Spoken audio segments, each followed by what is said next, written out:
Le président Trump est très en colère et met la pression sur Netanyahou, lui demandant s'il veut cesser d'être Premier ministre. Cela fait suite à l'attaque d'Israël contre le Liban, qui a refermé le détroit d'Ormuz. Nous allons analyser ce sujet.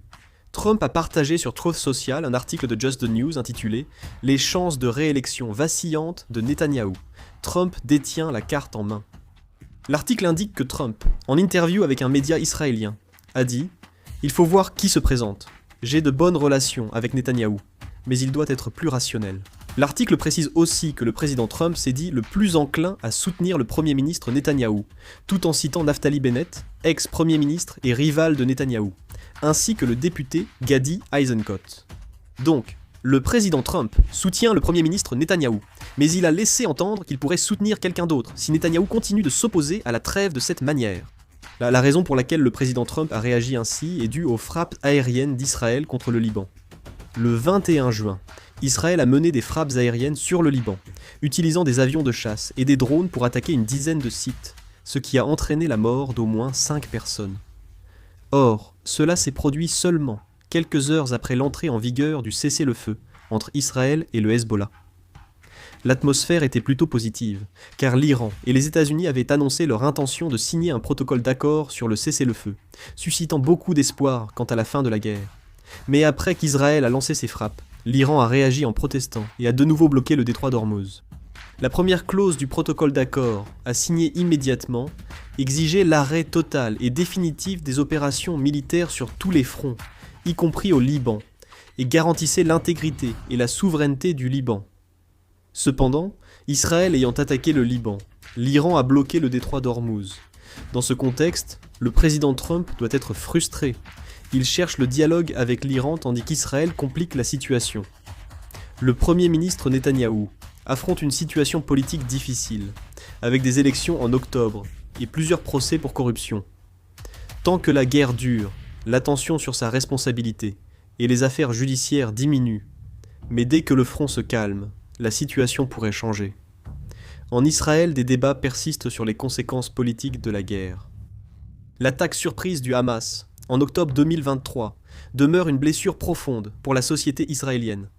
Le Hamas avait alors franchi la frontière et attaqué des zones israéliennes, causant plus de 1200 morts. Le problème, c'est que depuis cet événement, la question des responsabilités dans l'échec du renseignement continue d'être soulevée. La question demeure toujours. Pourquoi le Mossad, considéré comme l'un des meilleurs services de renseignement au monde, ainsi que les services de renseignement militaires, n'ont-ils pas pu détecter les mouvements à l'avance? Certains critiquent de graves problèmes dans la collecte des renseignements et l'opposition doute de la capacité du gouvernement de l'époque à répondre aux questions de sécurité. À cela s'ajoute la structure du gouvernement de coalition dirigé par Netanyahou, qui constitue également une variable importante. Actuellement, de nombreux partis à tendance radicale font partie de cette coalition. Ces partis ont toujours refusé les négociations avec le Hezbollah ou le retrait des territoires occupés au Liban. Si Netanyahou accepte les demandes américaines et limite les opérations ou accepte un cessez-le-feu, il risque une forte opposition dans la coalition. On évoque aussi la possibilité d'un effondrement du gouvernement de coalition et des élections anticipées.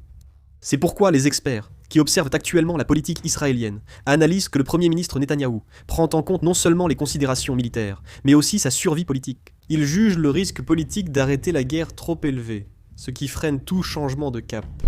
En revanche, le président Trump souhaite une désescalade des tensions sur le front libanais afin de réussir les négociations ultérieures entre les États-Unis et l'Iran. C'est pourquoi, au Moyen-Orient, une situation très inhabituelle se produit actuellement, où les objectifs stratégiques des États-Unis entrent en conflit direct avec la politique intérieure israélienne. Il existe aussi certains aspects positifs actuellement, car les États-Unis et l'Iran n'ont pas totalement renoncé à la négociation. L'Iran a pris une position ferme en annonçant le blocus du détroit d'Ormuz, sans toutefois rompre totalement les négociations. La délégation iranienne est déjà arrivée à Zurich, lieu des négociations. La délégation comprend de nombreux membres, dont le président du Parlement Ghalibaf, le ministre des Affaires étrangères, Abbas Araghchi, et des responsables de la Banque centrale. Des hauts responsables de la sécurité et des figures clés du secteur pétrolier sont également inclus. Cela signifie que ces négociations couvriront non seulement les questions militaires, mais aussi les questions économiques et énergétiques, de manière globale. Les États-Unis accordent également une grande importance à cette rencontre. Le vice-président J.D. Vance a décidé de participer personnellement aux négociations, ce qui souligne encore davantage l'importance de cette réunion. La venue d'un vice-président américain prouve l'importance stratégique de ces négociations pour les États-Unis. Stephen Witkoff, l'envoyé spécial pour le Moyen-Orient, et l'équipe de négociation américaine sont déjà sur place et préparent les travaux. Les négociations suivront les 14 points du mémorandum d'accord de fin de guerre.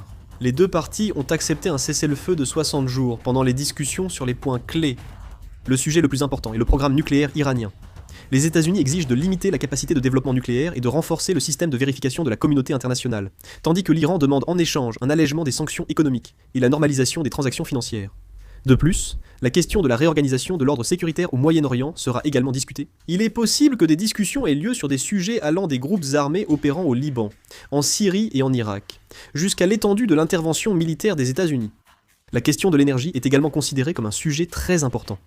En particulier, la gestion stable du détroit d'Ormuz est directement liée à l'économie mondiale. C'est pourquoi aucun des deux camps ne peut facilement céder sur ce point.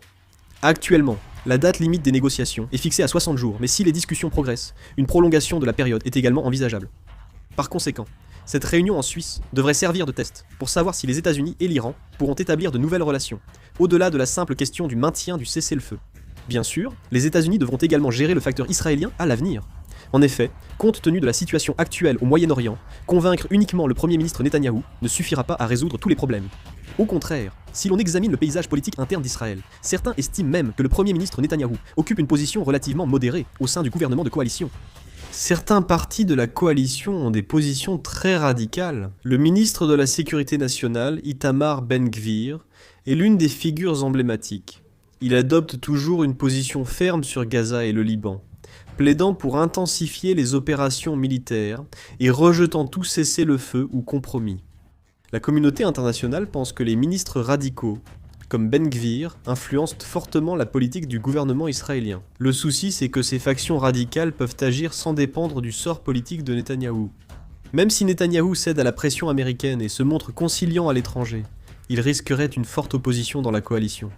Si Israël se retire du sud du Liban ou réduit les affrontements avec le Hezbollah, les partis radicaux pourraient quitter la coalition gouvernementale.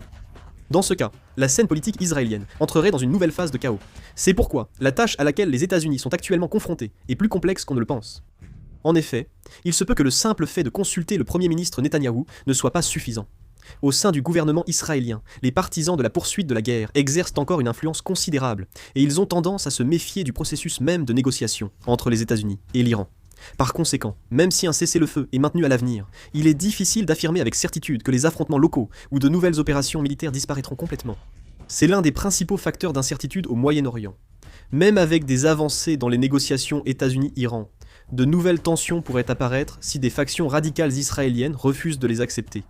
Par conséquent, la situation au Moyen-Orient à l'avenir pourrait varier considérablement non seulement en fonction des résultats des négociations entre les États-Unis et l'Iran, mais aussi selon l'évolution de la politique intérieure israélienne. Les 60 prochains jours seront sans doute décisifs pour l'issue de la crise au Moyen-Orient.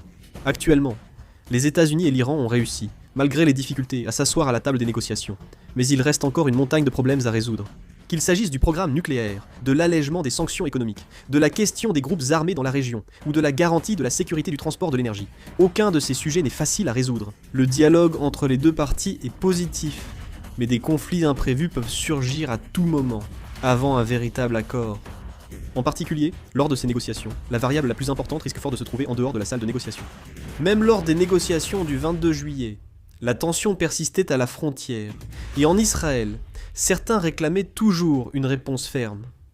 Si une nouvelle frappe aérienne ou un affrontement local devait se produire, l'ambiance des négociations pourrait se détériorer en un instant. En réalité, cette fois encore, une frappe aérienne au Liban a suscité une vive réaction de l'Iran, ce qui a conduit à la déclaration de blocus du détroit d'Ormuz. Les marchés suivent également de très près ce processus de négociation. Non seulement les prix internationaux du pétrole et les marchés de l'énergie, mais aussi les marchés financiers mondiaux peuvent être fortement influencés par la situation au Moyen-Orient. En particulier, si la tension autour du détroit d'Ormuz s'intensifie à nouveau, les inquiétudes concernant l'approvisionnement en pétrole pourraient s'accroître. C'est pourquoi les États-Unis ressentent aussi la nécessité de réussir absolument ces négociations. Ainsi, la communauté internationale considère actuellement ce cessez-le-feu, non pas comme la fin de la guerre, mais comme le début d'une nouvelle phase. Selon les résultats des négociations qui se dérouleront au cours des 60 prochains jours, le Moyen-Orient pourrait entrer dans une phase de stabilité, ou au contraire, le risque d'un affrontement plus important pourrait réapparaître. Pour l'instant, il s'agit simplement d'une accalmie temporaire des tirs. Pour cette raison, de nombreux experts pensent que l'épreuve réelle commence maintenant.